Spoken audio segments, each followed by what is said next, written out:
Hello viewers and welcome to the channel AirborneErnesto. Today we are going to be checking out a new title released on Steam called Farthest Frontier. Farthest Frontier. This is in early access, so be wary. Right off the beginning I'm going to go ahead and hit continue just so you can kind of see middle of the game. The load times in this game are not optimized, I will tell you that much. It is a very detailed and beautiful looking game, but the load screens are a little longer than I am used to, I suppose. It does frequently hang up in the last eighth, I would say. And when it's 100% done, still waiting on the loading screen. Okay, now that we're finally in, this is kind of I wouldn't say late game, maybe early to mid or mid to late game. I've not really put up any defenses thus far, but you can kind of get a glimpse of how good the game looks. The graphics are awesome. The art style is one of the better styles that I've seen in city builder games, I guess, of this genre.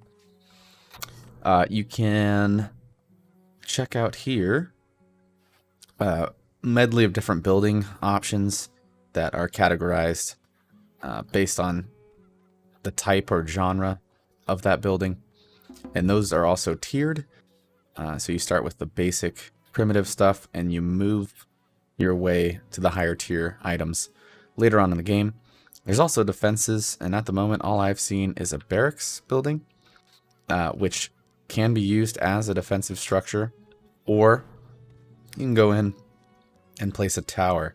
And as you can see, the numbers increase as we go downhill. If you can look off to the right there, we have a plus 13. So on something like this location, this little hill here, it actually works out to a strategically good defensive location. As well as you can see some of the places that I'm building over here. For some reason, it's re-initiating this tutorial on this for whatever reason. I started the game on the harder setting, which I'll explain in a bit. But yeah, you can also put palisades down and eventually move into Stone Age walls. And you can create road systems as well, as shown here, with dirt paths, which you can later upgrade to cobblestone, as you can see here. And it's actually decently intuitive design. Oh, we're kind of hanging up here a little bit. Okay, there we go. But the roads do path and turn and twist and all that good stuff. The only downside that I don't like to this is if you right click, sometimes it takes you to be able to place buildings back down.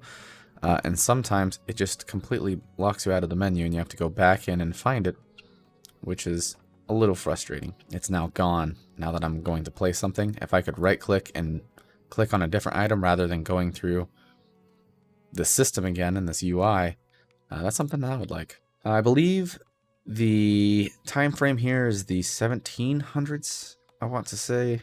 I could be completely off. But you harvest in similar fashions to other games like Banished and things like that. So you can checkbox what you want to harvest, for example, trees, and then you can just highlight the region where you want to collect those resources.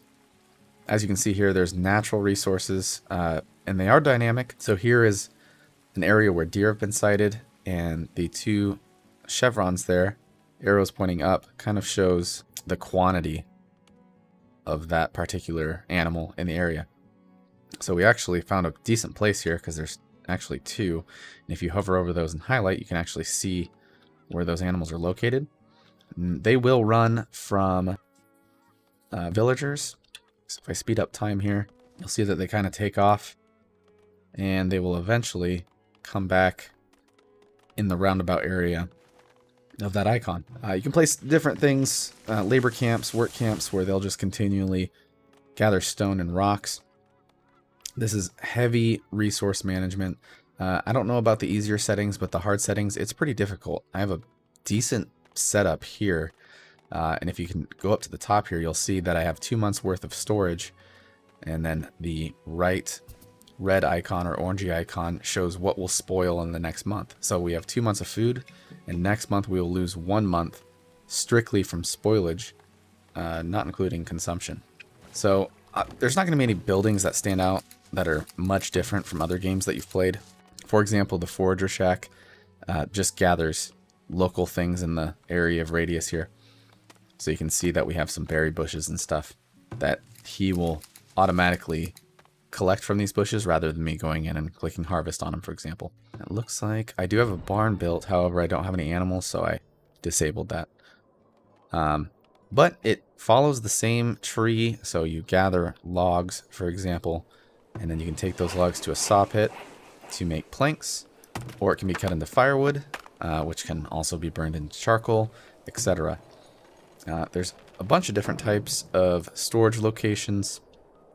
Stockyard is going to do like stones and logs and raw materials. Storehouse is going to be like tools, equipment, man-made items. And then your root cellar is kind of what you'd think it would be. An underground storage to help with food spoilage. There is a wagon system. I'm not a huge fan of it thus far. As you can see here, so we have a barn, and it looks like we have 2 ox carts just overlapping each other, and they will automatically decide where to go and pick up items and bring them to different stockpiles. However, I have not really noticed them being that efficient. I placed one over here too somewhere, right there, and I don't see them moving too often. If you want to see how well they are producing, you can go to the details tab and see that 30% of the time they're idle, and it looks like a lot of the other time they're getting basic needs, so they're getting food and water for the location, and 35% of the time they're working, which is higher than I've seen. It's usually in the 59% range where they're just hanging out and idling, as you can see there on this side of the town.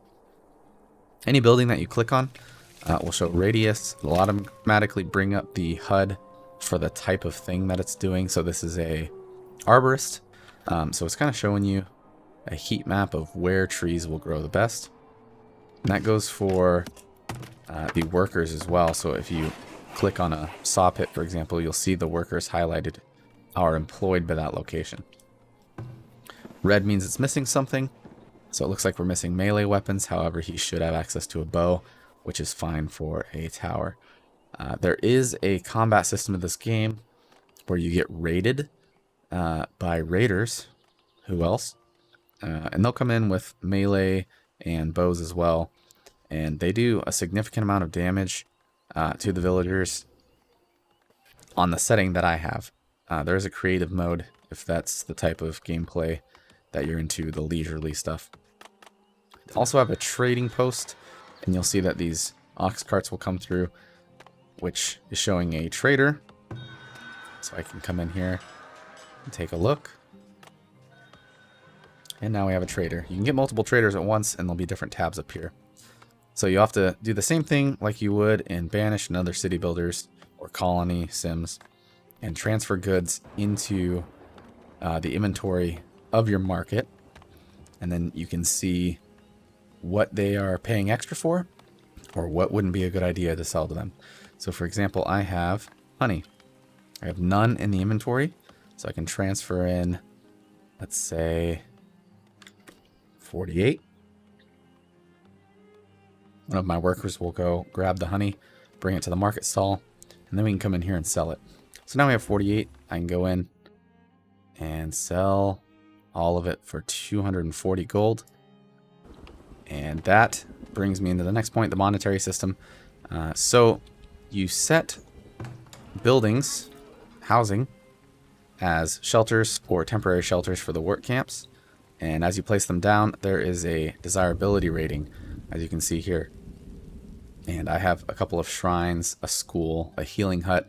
That's increasing the desirability of these immediate houses, which also have an area of effect, as you can see here.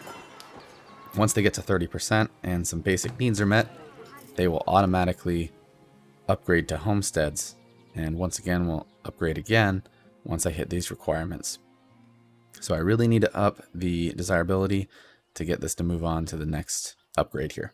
But I just wanted to show you kind of the layout of mid-game. It is a difficult game if you play in difficult settings. It took me a few runs to get this up and going here. Some of the other UI things, you can flatten the terrain. The flatten terrain feature is not great. I will say that. I wanted to build a fishing hut over here, and when I flatten this terrain, it doesn't seem to change that much, and I still cannot fit a fishing shack, even though I would imagine it would fit somewhere on here. It says the slope is too thick or too steep, but I have gone over this same area probably 15 times and put a lot of labor into it, and it didn't seem to help. Crops. So there's crop rotation, and you can choose to add or subtract clay or sand, and they have different, I guess, positive and negatives for each item. So how I have mine laid out is at the beginning of every year, they go through and they do field maintenance, so they get rid of weeds. That's why you see the weed level so low, and I do get a positive bonus for that. And then you can click on each one of these and add them to your rotation. Your fertility will go up and down, and obviously you need to maybe plant clover one year because it impacts fertility by +5, if you can see that bar there. Some of the items will decrease. So for example, the wheat decreases by 5. So how this is set up right now, I am -10 and +5. The reason I'm able to sustain this, however, is because of my compost yard, which does cost 4 gold monthly, which is why you need to create the market and put houses within its radius of effect, because that is how you generate taxes.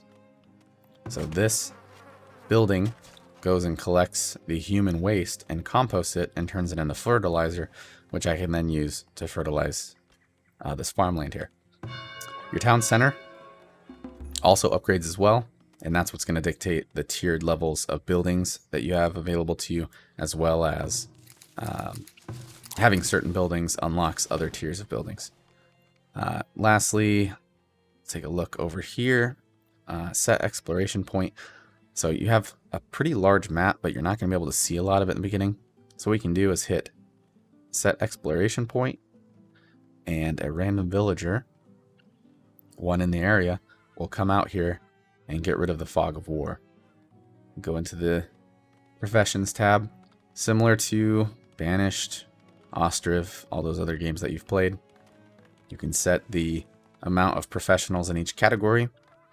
So your total labor is up here, and you can choose how many builders you want to use. So I have a max of 4. If they're not in use, they will actually become laborers. So that side of the efficiency is actually laid out pretty well. And you can see that our villager came over here, and we found a sand pit and just some more open land, which actually would be a decent place to put another work camp over here. We got a clay deposit as well. So aside from the walls and some of the other late game stuff and raids, which you might not see in this little clip here, this is pretty much how it's going to look. You start off with nothing but your town center, and all the rest of it is slowly but surely tiered up, and you end up just managing your resources and happiness and all of that good stuff. Housing obviously is a big one. So it looks like we already got that shelter built and we are good to go.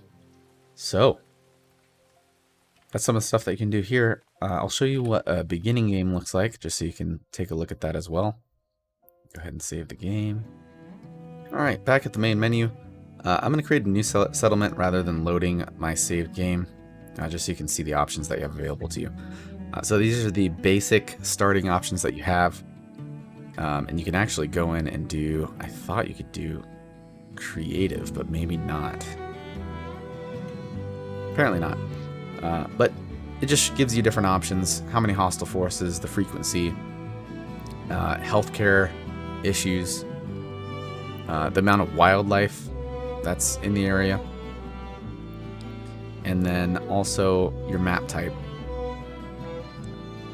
And it looks like they just added these little chevrons here to dictate how difficult the starting maps are. The random has different biomes in one, so if you want to see, rather than choosing each one of these and starting, you could do random and maybe take a look at some mixtures of these. Other than that, you can name your settlement, or, oh, here's your pacifist mode. Didn't even look at that. So it looks like you might still have disease. Disables raiding parties, invading armies, and aggressive animals like wolves and bears. Yes, I forgot to mention that as well. There are raiders, and then there's also other kingdoms that might raid with larger armies than just the guerrilla warfare style raiders. You can set your map size, and that's that beginning map size that I was talking about earlier. You can go into advanced settings. Let's say you don't want to deal with raiders as much, but you're wanting difficult wildlife and a hard start to the game. So less villagers, less items, etc. You can change this however you want. Set a map seed, change the name of your civilization, and hit start. It does give you a cutscene. Feel free to download the game and check that out if you'd like. It's actually, the art style is nice. I watched the whole thing in my first playthrough. It was pretty cool. Alright, so when you start a new game, you get to pick where your town center is going to be. The fog of war is disabled for the most part once they've scouted the area, and before you choose a good starting point. I recommend doing something with natural defense, such as lakes or rivers or mountainsides. So, you know, maybe somewhere in here would be good. There's a lot of forestry here. Go with what you feel, I guess. Different areas have different fertility ratings too, and as you can see, some of these biomes are mixed up here. So we kind of have some lowland stuff here, with obviously a different biome here, with snowy mountains, etc. So I am just going to give an example and plop one down right here. And that now starts your UI up on here, and your little storage cart in the beginning. Kind of reminds me of Age of Mythology. And now is where you start harvesting the items that you'll need to create your town center. And there's our starting area.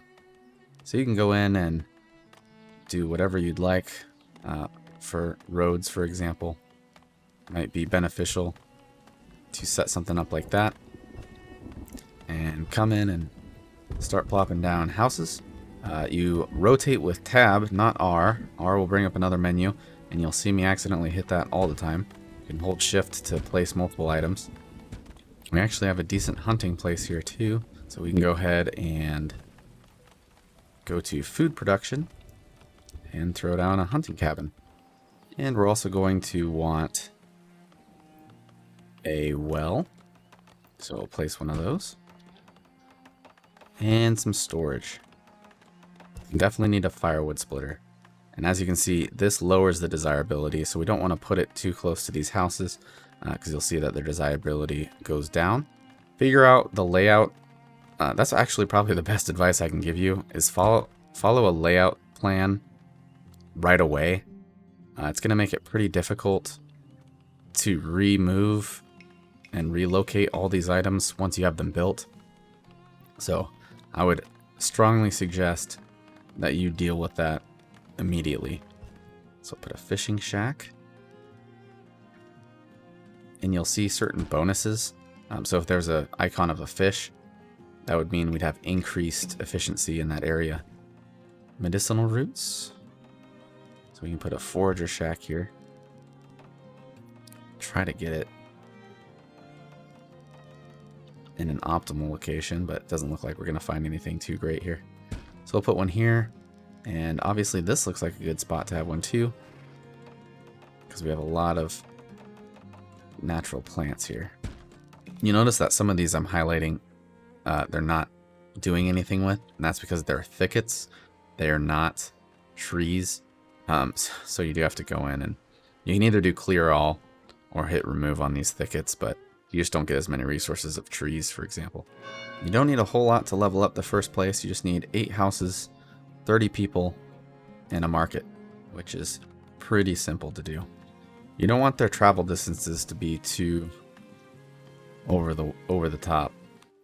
And with the hunters, you can get hides and tallow. You can later make soap with that, or clothing. Oh, a smokehouse. We definitely need a smokehouse. That's going to smoke the meats so that they don't spoil as fast, which is super important. So we'll put one of those down here. So we have a predator. You'll see bears and wolves and stuff like that show up. Luckily, he showed up by our hunter, who has a bow and arrows. So that wasn't too difficult for him to take down. However, if they do attack villagers, it can be pretty gruesome. They'll take them out in maybe 3 or 4 hits. So you really want to think about doing defenses. And honestly, I have never done defenses yet, so that might be something worth exploring. This starting location is actually possibly better than my other save that I have. Way better defense with this lake here. And it looks like a high efficiency fishing place actually just appeared. High efficiency. Moment of silence as that joke dies. And soon we will have our saw pit, which means we can build our market and actually start making some tax money. Because you will never be able to escape taxes. Or death. You can actually produce barrels in the future as well, which helps with stackable storage items. Yeah, you do want to make multiple well locations as well. Gosh, I didn't even think of that one. Because there are a lot of fires that occur. And as you can imagine, fires are not great. So we will put one here. And looks like we can start our compost yard. So wherever you plan on maybe doing your farm, for example, might be a beneficial place to place this building. I'm just going to place it here for now. Fletcher. It's going to create our bows and such. Here's our clear button. Oh, maybe we can't. We have to go in and manually click each one of these.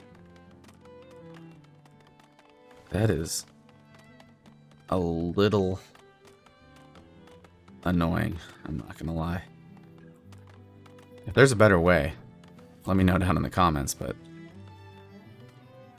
I don't think there is another way at this moment. So we're going to lose 30 fish and 46 meat just from spoilage in our root cellar, which is what it's meant for. And that's because right now we don't have a smokehouse, but this is going to fix that. And as you can see with our one hunter here, our deer sighting has actually gone down. So you got to be careful. It's a balance game with that. And also you want this guy far enough away to where he's not lowering the efficiency and desirability of your houses, but you don't want him so far away that he can't get to and from the houses quickly. Alright, so there's our storehouse. Looks like all that's left is to build our market and get 30 people. And we will officially be able to go up in the ranks here.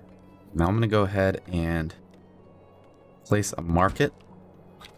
And that's going to encompass the houses that you see here. As you upgrade this market, the area of effect will get wider, so it'll eventually encompass these other houses around the outskirts here. So we don't have to worry too much about that right now. Winter's hit. We have our food in the food cellars, our root cellars, and most of the items in here should be smoked. So we have smoked meat, smoked fish. That with the cold, you're not going to spoil any food next month, which is awesome. And there's our market. So you'll see up here that this will change. We will get a forecast of more gold. Looks like it should be about 10 on our next go around, and that starts at the beginning of every year. So we missed out on this year by about 12 seconds, but that's okay. All right, so we have our 30 villagers. We've collected some taxes. We can go ahead and hit upgrade here, and I'll show you the tier 2 of our city center, and I think we'll end on that note. But while we were out, I upgraded some of our roads here to cobbled roads, which increases the speed at which the villagers can travel across, as you can see. And I'd say this is a pretty decent start. We kind of crowded the houses around the city center a little bit, but it'll be nice to place some walls around the exterior of the lake here and use this lake as a natural defense structure, which would be awesome. This is actually, like I said earlier, is probably better than the start that I made, where I attempted to do center of the map and build walls around it, kind of medieval-like. But that's because I also started in more of a prairie location. While we wait for that to upgrade, let's actually look quick and see. Yeah, this is substantially better than what I started with. The fertility in my map is pretty much 50% or less. And in some of these locations, I mean, we're getting up to 80% fertility, which is astounding compared to what I've been working with. I'm a little jealous. I might actually keep this save. If you guys do like this title, go ahead and check it out on Steam. I do have an affiliate link to Green Man Gaming. However, this title is not on there right now, but if you're ever checking out some games, you can always check the link below this video and see if it's for sale on the site that I have linked to. It doesn't cost you any extra. As a matter of fact, you probably will get a discount on those titles because they run sales frequently.